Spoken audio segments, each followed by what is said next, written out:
Hey, welcome back to New Day. You know, driving around Western Washington, you've probably noticed there's a lot of light rail construction going on along I-5 and I-90.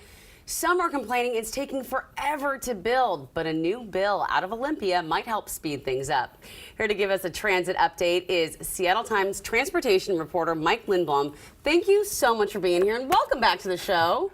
Thank you. Good morning, Amity. You actually drove into the show this morning because we were so glad to have you as a guest and to have your expertise because a lot is going on. ST3, it is expanding light rail to Ballard and West Seattle. Where are we in the planning for this? Well, it's been just over 6 years since voters approved the ST3 ballot measure.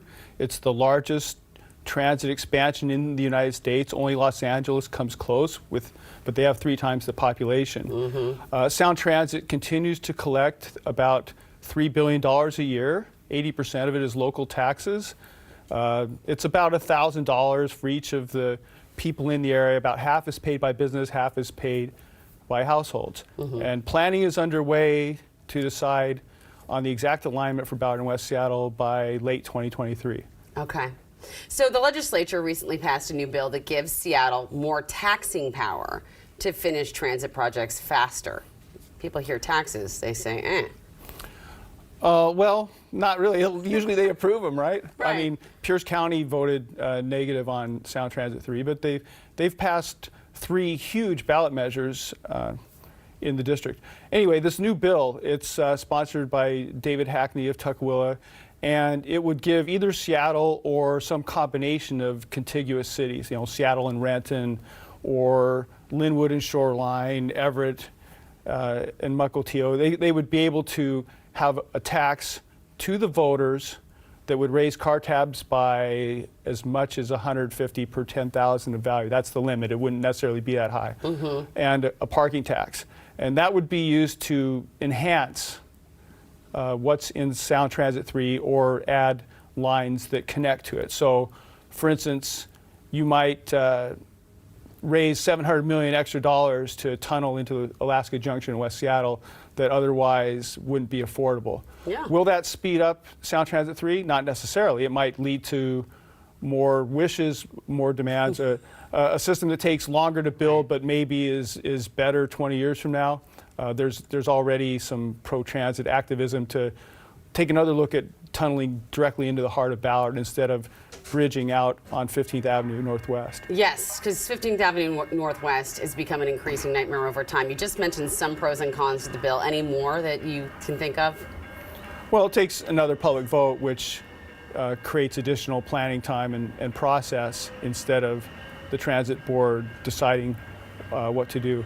However, the bill does put the existing transit board in charge of what goes to these ballots if they exist. And there'll be a lot of fighting over what Seattle has to pay by itself and what will be paid by Sound Transit.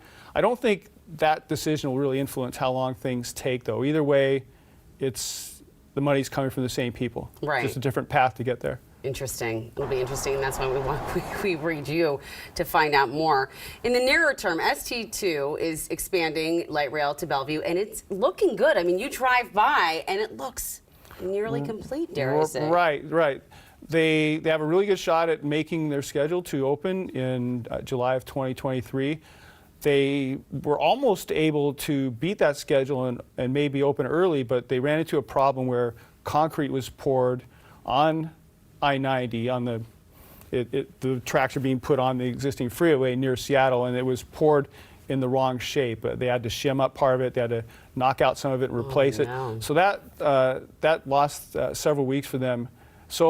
But they still appear to be on track to make the promised schedule of mid-2023, and that'll go all the way to Overlake, the Microsoft campus, and at the other end, the Chinatown International District.